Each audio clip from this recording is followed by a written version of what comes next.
আজিৰ এই ভিডিঅ'টিত অসম জাতীয় বিদ্যালয়ৰ চতুৰ্থ শ্ৰেণীৰ ইংলিছৰ lesson number 13 the wizard who lead up the world এই লেশ্যনটি তোমালোকক বুজাই দিবলৈ চেষ্টা কৰিম। তোমালোকে ভিডিঅ'টো মনোযোগেৰে শেষলৈকে চাই থাকিবা, ঠিক আছে। ইয়াতে থকা দ্য উইজাৰ্ড মানে হৈছে যাদুকৰজন, হু লিড আপ দ্য ৱৰ্ল্ড যিয়ে পৃথিৱীখনক পোহৰাই তুলিছিল, ঠিক আছে। অৰ্থাৎ সেই যাদুকৰজনৰ বিষয়ে ইয়াতে দি থোৱা আছে, the wizard who lead up the world, যিজনে পৃথিৱীখনক পোহৰাই তুলিছিল। বা তোমালোকে এনেদৰে ক'ব পাৰা যে যিজন যাদুকৰে পৃথিৱীখনক উজ্বলাই তুলিছিল। ইয়াতে কি লিখা আছে চাবাচোন। ইয়াতে লিখা আছে যে can you imagine your life without the light bulb that you are using at your home or school। আৰু কৈছে can you imagine, আৰু তোমাক কল্পনা কৰিব দিছে your life, তোমাৰ জীৱনটোক without the light bulb, তোমালোকৰ ঘৰত যে লাইটৰ বাল্ব আছে সেই লাইটৰ বাল্বটোৰ অবিহনে তোমালোকৰ যিটো জীৱন আছে সেই জীৱনটোক কি কৰিব দিছে, কল্পনা কৰিবলৈ দিছে, ঠিক আছে। without the light bulb that you are using at your home or school। চোৱা, লাইট বাল্ব সকলোতে আমাক প্ৰয়োজন হয়, ঘৰ, স্কুল বা সকলো ঠাইতে আমাক প্ৰয়োজন হয়। গতিকে কৈছে যে তুমি ইমাজিন কৰা, অৰ্থাৎ তুমি কল্পনা কৰি চোৱাচোন, যদিহে এই লাইটৰ বাল্বকেইটা নাথাকিলেহেঁতেন তেতিয়াহ'লে তোমাৰ কেনেকুৱা ধৰণৰ অৱস্থা হ'লহেঁতেন বা তুমি কি কৰিলাহেঁতেন, ঠিক আছে। নেক্সট চোৱা, without the light bulb we would still be using candles and lanterns like the people did many years ago। কি কৈছে চোৱা, উইথাউট দ্য লাইট বাল্ব, অৰ্থাৎ লাইটৰ বাল্ব যদি নাথাকিলেহেঁতেন তেতিয়াহ'লে আমি কি ইউজ কৰিলোহেঁতেন, we would still be using candles, হয়নে, মমবাতি। আমি যে আগতে ধৰা বা এতিয়াও যে কাৰেণ্ট গ'লে আমি কি ব্যৱহাৰ কৰোঁ, মমবাতি ব্যৱহাৰ কৰোঁ, এনেকুৱা ধৰণৰ। গতিকে সেয়া আমাক কৈছে যে without the light bulb we would still be using candles and lanterns like the people did many years ago. আগতে যেনেকৈ মানুহে এতিয়া কাৰেণ্টটো নাছিলে তেতিয়া মানুহে কি কৰিছিল, লাইন ধৰা ৰাতিৰ সময়ত কেণ্ডেল ব্যৱহাৰ কৰিছিল বা বিভিন্ন বস্তু ব্যৱহাৰ কৰিছিলে, সেইটোকে ইয়াতে কৈছে। Life would be very hard, right. অৰ্থাৎ কৈছে যে life would be very hard, right, অৰ্থাৎ জীৱনটো বৰ কঠিন হ'লহেঁতেন, নহয়নে বুলি কৈছে, হয়নে। এতিয়াও তোমালোকে কল্পনা কৰি চোৱাচোন, যদি লাইট বাল্ব নাথাকিলেহেঁতেন তেতিয়াহ'লে আমাৰ জীৱনটো কেনেকুৱা হ'লহেঁতেন, আমি কিমান পিছ পৰি গ'লোহেঁতেন। গতিকে কৈছে life would be very hard, right, জীৱনটো কি হ'ল, বৰ কঠিন হ'লহেঁতেন। তাৰপিছত চোৱা, do you know' who invented the light bulb. তোমাক সুধিছে যে তুমি জানানে যে এই লাইটৰ যে বাল্বটো আছে সেইটো কোনে উদ্ভাৱন কৰিছিল, এইটো তোমাক সুধিছে, ঠিক আছে। Well today we are going to talk about the person who invented the light bulb and many আদাৰ থিংছ। কৈছে যে ৱেল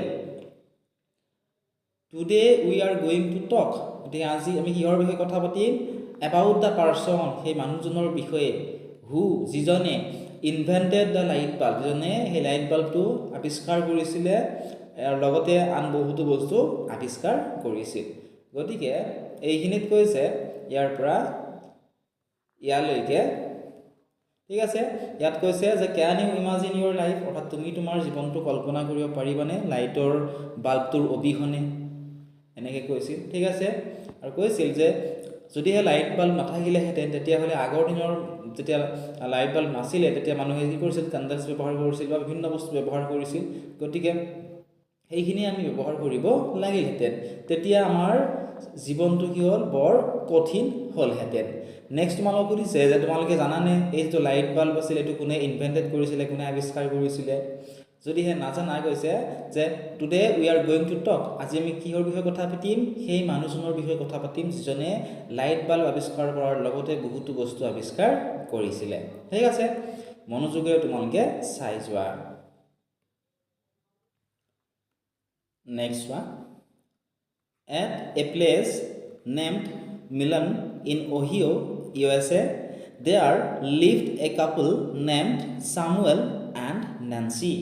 অর্থাৎ কৈছে যে at a place named Milan in Ohio, USA, there lived a couple named Samuel and Nancy. অর্থাৎ USA মানে হৈছে United states of America, অৰ্থাৎ আমেৰিকা যুক্তৰাষ্ট্ৰ, অৰ্থাৎ আমেৰিকা যুক্তৰাষ্ট্ৰৰ অহিঅ'ৰ মিলান নামৰ এখন ঠাই আছিল, তাত এহাল দম্পতীয়ে বসবাস কৰিছিল, তেওঁলোকৰ নাম আছিলে সামুৱেল আৰু Nancy. On 11 February 1847, their youngest son Al was born. অৰ্থাৎ তেওঁলোকৰ অৰ্থাৎ সামুৱেল আৰু নেন্সিৰ কনিষ্ঠতম পুত্ৰৰ নাম আছিল আল, আৰু তেওঁৰ জন্ম হৈছিল 1847 চনৰ ফেব্ৰুৱাৰী মাহৰ 11 তাৰিখে। Al could not do well in his studies. অৰ্থাৎ আল পঢ়া শুনাত বৰ বেছি ভাল নাছিল। He was a slow learner. তেওঁ সকলো বস্তু লাহে লাহে শিকিছিল, অৰ্থাৎ পঢ়া শুনা তেওঁ বৰ বেছি ভাল নাপাইছিল বা তেওঁৰ পঢ়িলেও ভালদৰে মনত নৰৈছিল। His teachers said that he was too stupid to learn anything. আৰু তেওঁ পুৰা যিসকল শিক্ষক আছিল বা শিক্ষাগুৰু আছিল তেওঁলোকে কৈছিল যে আল কি আছিলে বহুত বেছি ষ্টুপিড আছিল, অৰ্থাৎ সি পঢ়াত বৰ বেছি ভাল নাছিল, সি একোকে বুজি পোৱা নাছিলে। ঠিক আছে, অৰ্থাৎ ইয়াতে কৈছে যে আমেৰিকা যুক্তৰাষ্ট্ৰৰ এখন ঠাই আছিল, মিলান নামৰ এখন ঠাই আছিল, সেই ঠাইখিনিত সামুৱেল আৰু নেন্সি নামৰ এহাল দম্পতীয়ে বসবাস কৰিছিল, আৰু তেওঁলোকৰে এজন কনিষ্ঠতম পুত্ৰ আছিল, তেওঁৰ নাম আছিলে আল, আৰু তেওঁৰ অৰ্থাৎ আলৰ জন্ম হৈছিল 1847 চনৰ ফেব্ৰুৱাৰী মাহৰ 11 তাৰিখে। আৰু কৈছে যে ইয়াত যে আল পঢ়াত বৰ বেছি ভাল নাছিল, তেওঁ সকলো বস্তু লাহে লাহে শিকিছিল, শ্ল' লাৰ্ণাৰ মানে তেওঁ বস্তুবোৰ শিকোঁতে বহুত সময় লাগিছিল বা পঢ়া শুনাত বৰ বেছি গুৰুত্ব নাছিল। সেইকাৰণে তাৰ যিকেইজন শিক্ষক আছিল আৰু যিকেইজন শিক্ষাগুৰু আছিল তেওঁলোকে কৈছিল যে তাক কি বুলি কৈছিল, ষ্টুপিড বুলি কৈছিল, কাৰণ সি একোকে নোৱাৰিছিল বা একোকে বুজি পোৱা নাছিল বা কোনো এটা বস্তু বুজি পাওঁতে তাৰ বহুত বেছি সময় লাগিছিলে। নেক্সট চোৱা, Al's mother Nancy was disheartened by the teacher's opinion about her son. এতিয়া চোৱা, তোমালোকে ধৰা যদি কিবা স্কুলত দুষ্ট কৰা বা ভালদৰে নপঢ়া, তেতিয়া তোমালোকৰ শিক্ষাগুৰুসকলে তোমালোকৰ মা দেউতাক কৈ দিয়ে যে ল'ৰাজনে হোমৱৰ্ক কৰি অনা নাই বা ভালদৰে নপঢ়ে। তো এনেকৈ যেতিয়া আলৰ মাককো আলক পঢ়োৱা যিসকল টিচাৰ আছিল তেওঁলোকে যেতিয়া জনালে যে আলে ষ্টুপিড হয়, ভালদৰে নপঢ়ে, কোনো কথাত গুৰুত্ব নিদিয়ে, তেতিয়া মাকৰ বৰ বেছি দুখ লাগিছিল। ঠিক আছে, চ' মাকৰ দুখ লগাৰ কাৰণে কি কৰিছিল, just after 12 weeks of school she decided to pull Al off from school. অৰ্থাৎ যেতিয়া মাকৰ মানে টিচাৰসকলে যেতিয়া কৈছিল যে আলে ভালদৰে নপঢ়ে, তেতিয়া মাকৰ বৰ বেছি দুখ লাগিছিল। দুখ লগাৰ বাবে কি কৰিছিল, 12 সপ্তাহৰ পিছতেই আলক কি কৰিছিল, স্কুলৰ পৰা মাকে উলিয়াই আনিছিল। ঠিক আছে, নেক্সট ওৱা, being a school teacher herself, she began homeschooling him. অৰ্থাৎ আলৰ মাকৰ নাম কি আছিলে, নেন্সি আছিল। তো নেন্সি এগৰাকী কি আছিলে, শিক্ষয়িত্ৰী আছিল। গতিকে কৈছে যে being a teacher herself, নিজেও যিহেতু এগৰাকী শিক্ষয়িত্ৰী আছিল, গতিকে এলৰ মাকে কি কৰিছিল, এলক ঘৰতে থাকি পঢ়িবলৈ দিছিল। ঠিক আছে, নেক্সট ওৱা, Nancy taught Al reading, writing and arithmetic. অৰ্থাৎ নেন্সি, অৰ্থাৎ আলৰ মাকৰ নাম আছিলে নেন্সি, গতিকে আলৰ মাক নেন্সিয়ে আলক ৰিডিং অৰ্থাৎ পঢ়িবলৈ, ৰাইটিং অৰ্থাৎ লিখিবলৈ, এণ্ড এৰিথমেটিক অৰ্থাৎ গণিতৰ যিবোৰ অংক আছে সেই গোটেইবোৰ ধুনীয়াকৈ শিকাইছিল, যিহেতু নেন্সি এগৰাকী কি আছিল, অৰ্থাৎ আলৰ মাক কি আছিল, এগৰাকী শিক্ষয়িত্ৰী আছিল। নেক্সট ওৱা, Al learned to be independent at a young age. অৰ্থাৎ কম বয়সতে আল কি হৈছিল ইণ্ডিপেণ্ডেণ্ট হৈছিল স্বাধীন হৈছিল ঠিক আছে হি started selling newspaper to the passengers of the trunk railroad at the age of 12 অৰ্থাৎ ইয়াতে কি কৈছে তোমালোকে চোৱাচোন ইয়াতে কৈছে যে he started selling newspapers হি মানে কি কথা কৈছে আলৰ কথা কৈছে তাই এলে কি কৰিছিল নিউজপেপাৰ সেল কৰা আৰম্ভণি কৰিছিল কাক সেল কৰিছিল to the প্যাসেঞ্জাৰ্স of grand trunk ৰেইলৰোড লাইনৰ যিবোৰ প্যাসেঞ্জাৰ আছিল সেই প্যাসেঞ্জাৰবোৰৰ আলে কি কৰিছিল নিউজপেপাৰ বিক্ৰী কৰা ষ্টাৰ্ট কৰিছিল কেতিয়া বিক্ৰী কৰিছিল কিমান বছৰ বয়সত সেইটো আমাক দিছে কিমান বছৰ বয়সত বিক্ৰী কৰিছিল চোৱা at the age of 12 12 বছৰ বয়সতে ঠিক আছে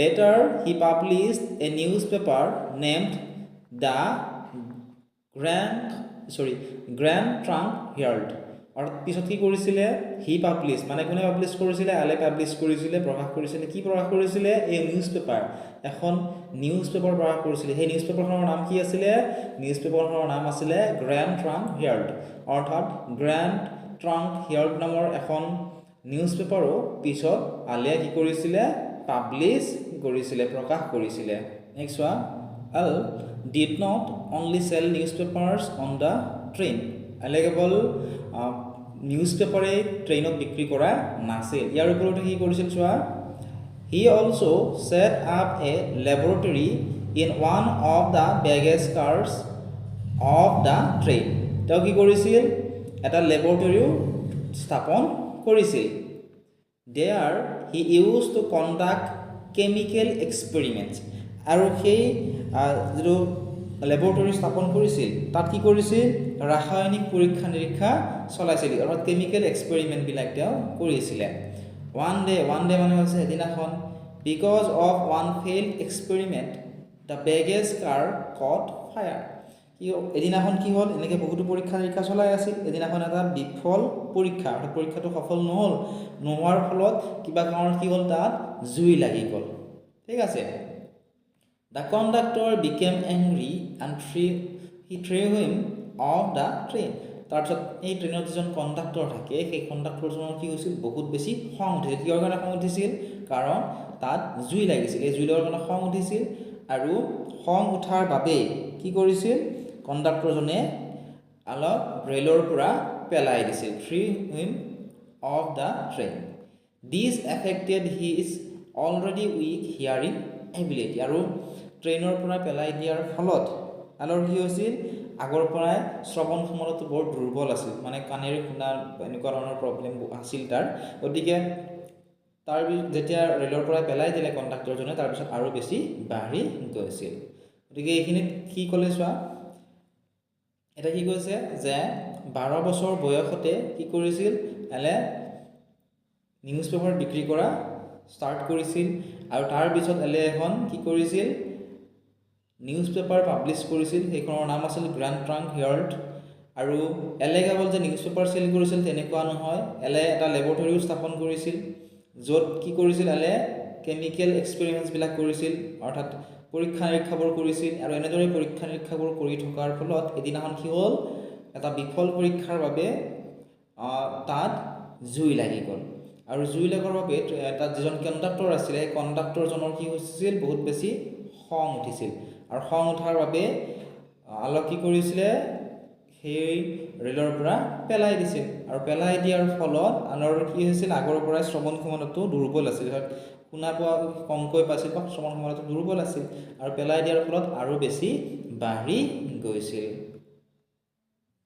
এতিয়া নেক্সট পেৰাগ্ৰাফটো চোৱা এটা কি উল্লেখ কৰিছে এটা কৈছে যে throw Al was not good at studies he was very much interested in reading books অৰ্থাৎ আলৰ যদিও পঢ়া-শুনাত বৰ বেছি হি ভাল নাছিলে ঠিক আছে পঢ়া-শুনাত হি বৰ বেছি ভাল নাছিল কিন্তু হি কিতাপ পঢ়ি বৰ বেছি ভাল পাইছিল বা কিতাপ পঢ়া তাৰ বৰ বেছি ইন্টাৰেষ্ট আছিলে ঠিক আছে he used to read a wide range of books on different subjects. সেইভাবে আলে কি কৰিছিল বেলেগ বেলেগ সাবজেক্টৰ বেলেগ বেলেগ বিষয়ৰ বহুতো কিতাপ আলে পঢ়িছিল কাৰণ তাৰ কিহৰ ইণ্টাৰেষ্ট আছিল পঢ়াত বৰ বেছি ইণ্টাৰেষ্ট আছিল অৰ্থাৎ সি কিতাপ পঢ়ি বৰ বেছি ভাল পাইছিলে ঠিক আছে this habit helped him understanding various things and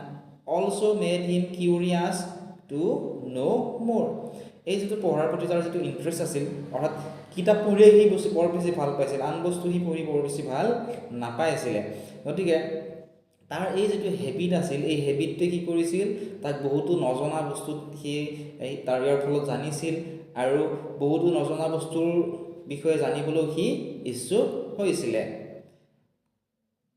Next one, he also loved to different experiments. He বেলেগ বেলেগ ধৰণৰ পৰীক্ষা নিৰীক্ষাবোৰ কৰিবলৈ সি ভাল পাইছিল ঠিক আছে he realized the need for new technology in the world আৰু he realized এটা আলে কি কৰিছিল ৰিয়েলাইজ কৰিছিল আৰু উপলব্ধি কৰিছিল কি উপলব্ধি কৰিছিল পৃথিৱীত নতুন টেকনলজিৰ যে নিড হৈছে অৰ্থাৎ প্ৰয়োজন হৈছে ইয়াৰ বিষয়ে হি কি কৰিছিল ৰিয়েলাইজ কৰিছিলে this curiosity and hunger for knowledge eventually made Al one of the greatest scientist of the world has ever known কি কৈছে চোৱা দিস কিউৰিয়সিটি এই যেটো তাৰ কৌতূহল আছিল বা নতুন বস্তু জানিবৰ কাৰণে তাৰ যেটো ইচ্ছা আছিল এণ্ড হাংগাৰ ফৰ নলেজ আৰু লাহে লাহে কি কৰিছিল কিতাপবোৰ বেছিকৈ পঢ়িবলৈ ধৰিছিল গতিকে সি জ্ঞান আহৰণ কৰাৰ যেটো ক্ষমতা আছিল বা কি যে জ্ঞান আহৰণ কৰিব বিচাৰিছিল তো ইয়াৰ ফলত কি হৈছিল eventually made Al one of the greatest scientist ইয়াৰ ফলত আল কি হৈছিল ডাঙৰ ডাঙৰ বিজ্ঞানীসকলৰ মাজৰ এজন হৈছিল ঠিক আছে of the world has ever known যাক গোটেই পৃথিৱীয়ে জানে গতিকে আৰু এবাৰ ৰিপিট কৰিম চাবা এইখিনিত কি ক'লে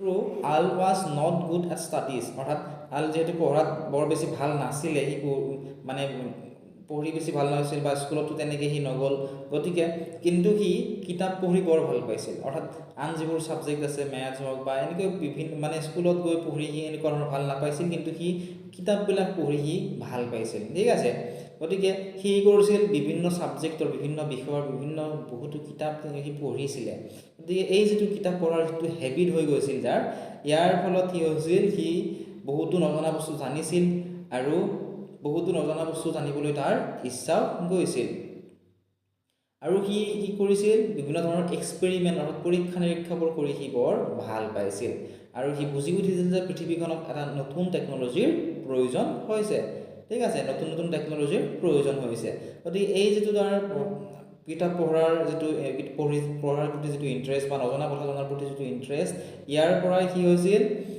আল যিবোৰ ডাঙৰ ডাঙৰ বৈজ্ঞানিক আছে সেই বৈজ্ঞানিকসকলৰ ভিতৰত এজন হ'ব পাৰিছিল যাক গোটেই পৃথিৱীয়ে জানিছিল ঠিক আছে নেক্সট ওয়ান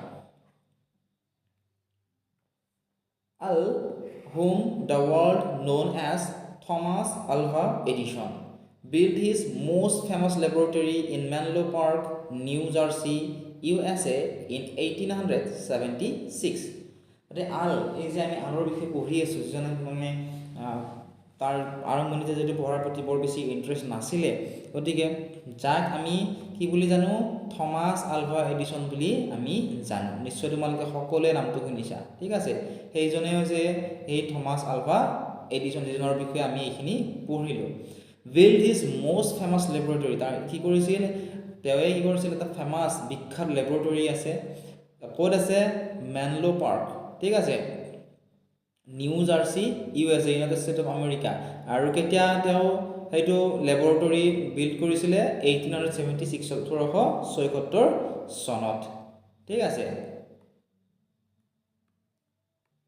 দেখে ইয়াত কি ক'লে মই আৰু এবাৰ তোমালোকক ৰিপিট কৰি দিছো যাতে তোমালোকৰ বুজি পোৱাত সুবিধা হয় দেখে চোৱা এই যে আমি আলৰ বিষয়ে পঢ়িলো তেওঁ কোন আছিল তেৱে আছিল বিখ্যাত থমাস আলভা এডিসন ঠিক আছে তেৱে কি কৰিছিল এই থমাস আলভা এডিসনে কি কৰিছিলে চোৱা 1876 চনত 1876 1876 চনত আমেৰিকাৰ নিউ জাৰ্চিৰ মেনলো পাৰ্কত ঠিক আছে আটাইতকৈ বিখ্যাত পৰীক্ষাগাৰ এটা নিৰ্মাণ কৰিছিল ঠিক আছে নেক্সট কি কৈছে চোৱা Edison was called the wizard of Menlo Park গতিকে এডিশনক অৰ্থাৎ থমাস আলভা এডিশনক মেনলো পাৰ্কৰ কি বুলি কোৱা হৈছে উইজাৰ্ড বুলি কোৱা হৈছে কিহৰ কাৰণে তেওঁক মেনলো পাৰ্কৰ উইজাৰ্ড বুলি কোৱা হৈছে because he created two of his greatest works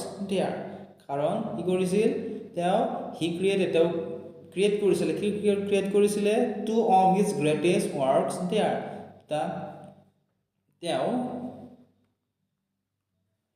নতুন বস্তু তেওঁ কি কৰিছিল ক্ৰিয়েট কৰিছিলে there he invented the phonograph the first machine that could record the sound of someone's voice and play it back তাতে কি কৰিছিল তেওঁ ফোনোগ্ৰাফ আৱিষ্কাৰ কৰিছিল যিটো কি আছিল প্ৰথম মেচিন আছিল যে কাৰোবাৰ মাত কি কৰিব পাৰে মাতৰ শব্দ ৰেকৰ্ড কৰিব পাৰে ৰেকৰ্ড কৰাৰ পিছত আকৌ এখিনি কি কৰিব পৰা যায় শুনিব পৰা যায় in 1877 Edison recorded the first words আৰু 1877 চনত থমাস আলভা এডিশনে প্ৰথমটো শব্দ কি কৰিছিল ৰেকৰ্ডেড কৰিছিল আৰু লিপিবদ্ধ কৰিছিল ঠিক আছে he recited the nursery rhyme Mary had a little lamb and the phonograph played the words back to him আৰু তেওঁ কি কৰিছিল he recited the nursery rhyme তেজৰ নাৰ্সাৰী যে ৰাইম আৰু ছন্দ এটি কি আছিল Mary had a little lamb তোমালোকে নিশ্চয় কিতাপত পাইছা আৰু ই আছিল and the phonograph played the words back to him অৰ্থাৎ কি ৰিচাইট কৰিছিলে তেওঁ Mary had a little lamb এটি যেটো আছিল এটো ৰিচাইট কৰিছিলে আৰু অৰ্থাৎ আবৃত্তি কৰিছিলে বা ৰেকৰ্ড কৰিব বিচাৰিছিলে আৰু ৰেকৰ্ড কৰাৰ পিছত সেইখিনি তেওঁ শুনিব পাৰিছিলে ঠিক আছে নেক্সট চাবা Then he invented the most famous light bulb there, without which now we cannot imagine our life. Next কি কৰিছে চোৱা then অৰ্থাৎ তাৰ পিছত he invented তেওঁ আৱিষ্কাৰ কৰিছিল কি আৱিষ্কাৰ কৰিছিলে the most famous light bulb যেটো আমাৰ ঘৰত ব্যৱহাৰ কৰা লাইট বাল্ব সেই লাইট বাল্ব তেওঁ কি কৰিছিল আৱিষ্কাৰ কৰিছিল without which now we cannot imagine our life যেটো যদি নাথাকে তেওঁ আৱিষ্কাৰ নকৰিলেহেঁতেন তেতিয়াহ'লে বা যাৰ অবিহনে আমি আমাৰ জীৱনটো কল্পনাই কৰিব নোৱাৰো ঠিক আছে but inventing the light bulb was not an easy task কিন্তু লাইট বাল্ব যেটো উদ্ভাৱন কৰিছিল আৱিষ্কাৰ কৰিছিল সেয়া সহজ কাম নাছিল Edison and his co-workers experimented and failed 1,000 times আৰু থমাস আলভা এডিশনৰ লগতে তেওঁৰ লগত আন দুজন সহকৰ্মী আছিল কো-ৱৰ্কাৰ আছিল গতিকে সেই সহকৰ্মীসকলে বহুতবাৰ এক্সপেৰিমেণ্ট কৰিছিলে অৰ্থাৎ 1000 মান এক্সপেৰিমেণ্ট কৰিছিলে আৰু বহুতবাৰ অৰ্থাৎ 1000 মান বাৰ ফেইল হোৱাৰ পিছতহে সাকসেসফুল হৈছিল ঠিক আছে next one only after that they could become successful কি কৈছে চোৱা only after that they could become successful আৰু ইয়াৰ পিছতে তেওঁলোকে সফল হ'ব পাৰিছিলে the whole world called him a genius গোটেই পৃথিৱীতে কি বুলি কৈছিল genius বুলি কৈছিলে but Edison believed that having an idea is not enough কিন্তু এডিশনে বিশ্বাস কৰিছিল যে এটা আইডিয়া থকাটোৱে এনাফ নহয় বুলি বিশ্বাস কৰিছিল অৰ্থাৎ এটা ধাৰণা থকাটোৱে যথেষ্ট নহয় বুলি বিশ্বাস কৰিছিল it takes hard work to turn a dream into reality কি কৈছে চোৱা it takes hard work to turn a dream into reality অৰ্থাৎ এটা সপোনক বাস্তৱত পৰিণত কৰিবলৈ কঠোৰ পৰিশ্ৰমৰ প্ৰয়োজন হয় he said genius is 1% inspiration and 99% perspiration অৰ্থাৎ তেওঁ কৈছিল যে অৰ্থাৎ এইখিনিত কৈছে যে হি said genius is 1% inspiration and 99% পাৰ্সপিৰেশ্যন। অৰ্থাৎ তেওঁ কৈছিল যে তেওঁক যিহেতু জিনিয়াছ বুলি কৈছিল হয়নে, গোটেই চোৱা ৱৰ্ল্ডে কি কৰিছিল তেওঁক জিনিয়াছ বুলি কৈছিল। গতিকে গোটেই ৱৰ্ল্ডে জিনিয়াছ বুলি কোৱাৰ পিছত তেওঁ কৈছিল যে জিনিয়াছ ইজ 1% ইনস্পিৰেশ্যন, অৰ্থাৎ বুদ্ধিমত্তা হ'ল 1% আৰু 99% কি হয় ঘাম বুলি কৈছে। আৰু ঘাম মানে হৈছে কঠোৰ পৰিশ্ৰম। এইখিনি মই এবাৰ ৰিপিট কৰি দিছোঁ যাতে তোমালোকৰ সুবিধা হয়। গতিকে ইয়াতে আমি পঢ়িছিলোঁ যে তেওঁ কি বুলি কোৱা হয়, Edison was called the wizard of Menlo Park. তেওঁক উইজাৰ্ড বুলি কোৱা হয়, মেনলো পাৰ্কৰ উইজাৰ্ড বুলি কোৱা হয়। কিহৰ কাৰণে? কাৰণ তেওঁৰ দুটা গ্ৰেটেষ্ট আৱিষ্কাৰৰ কাৰণে, ঠিক বিখ্যাত আৱিষ্কাৰৰ কাৰণে। তেওঁ কি ইনভেণ্ট কৰিছিলে চোৱা, তেওঁ ফোনোগ্ৰাফ ইনভেণ্ট কৰিছিলে, যিটো প্ৰথমটো মেচিন আছিল যিটোৰে শব্দ ৰেকৰ্ড কৰিব পৰা যায় আৰু ৰেকৰ্ড কৰাৰ পিছত পুনৰাই শুনিব পৰা যায়। আকৌ 1877 চনত তেওঁ কি কৰিছিল, তেওঁৰ যিটো প্ৰথমটো শব্দ আছিল এইটো কি কৰিছিল ৰেকৰ্ড কৰিছিল। আৰু তেওঁ এটা নাৰ্চাৰী ৰাইম গাইছিলে, অৰ্থাৎ Mary had a little lamb, এইটো নাৰ্চাৰী ৰাইম আছিল, এইটো ৰেকৰ্ডেড কৰিছিল, ৰেকৰ্ড কৰি পুনৰ তেওঁ শুনিছিলে। আৰু তাৰপিছত তেওঁ কি কৰিছিলে চোৱা, তাৰপিছত তেওঁ লাইট বাল্ব আৱিষ্কাৰ কৰিছিল। এই দুটা আৱিষ্কাৰৰ বাবেই তেওঁক কি বুলি কোৱা হয়, মেনলো পাৰ্কৰ উইজাৰ্ড বুলি কোৱা হয় বা উইজাৰ্ড অফ মেনলো পাৰ্ক বুলি কোৱা হয়। আৰু তেওঁ যে এই লাইট বাল্ব যে আৱিষ্কাৰ কৰিছিল, এই লাইট বাল্ব আৱিষ্কাৰ কৰাটো বৰ ইজি নাছিলে, বহুত কষ্টকৰ আছিল। কিহৰ কাৰণে কষ্টকৰ আছিল? কাৰণ এডিছন আৰু তেওঁৰ যিবিলাক সহকৰ্মী আছিল তেওঁলোকে হাজাৰ হাজাৰ বাৰ চেষ্টা কৰিও বিফল হৈছিল। আৰু বিফল হোৱাৰ পিছতহে তেওঁ সফল হৈছিল, অৰ্থাৎ প্ৰায় 1000 মান বাৰ চেষ্টা কৰাৰ পিছতহে তেওঁ সফল হৈছিলে। আৰু সফল হোৱাৰ পিছত গোটেই পৃথিৱীয়ে তেওঁক কি বুলি কৈছিল, জিনিয়াছ বুলি কৈছিল। যদিও তেওঁক জিনিয়াছ বুলি কৈছিল, এডিছনে অৰ্থাৎ থমাছ আলভা এডিছনে বিলিভ কৰিছিল যে এটা আইডিয়া থকাটোৱে যথেষ্ট নহয়। গতিকে যিকোনো এটা আইডিয়াক ৰিয়েলিটিলৈ অনাৰ বাবে হাৰ্ড ৱৰ্কৰ প্ৰয়োজন হয়। আৰু তেওঁ কৈছিল যে বুদ্ধিমত্তা হৈছে 1% উৎসাহ, ঠিক আছে, ইনস্পিৰেশ্যন বুলি কৈছে, আৰু 99% পাৰ্সপিৰেশ্যন, অৰ্থাৎ 99% হৈছে ঘাম, অৰ্থাৎ কঠোৰ পৰিশ্ৰম। নেক্সট কি হ'ল চোৱাচোন, চোৱা later Edison build a laboratory in West Orange USA। অৰ্থাৎ তেওঁ কি কৰিছিল পিছলৈ, লেটাৰ মানে হৈছে পিছলৈ, থমাছ আলভা এডিছনে এটা কি কৰিছিলে পৰীক্ষাগাৰ অৰ্থাৎ লেবৰেটৰী নিৰ্মাণ কৰিছিল। ক'ত নিৰ্মাণ কৰিছিল? USA ৱেষ্ট অৰেঞ্জত, ঠিক আছে।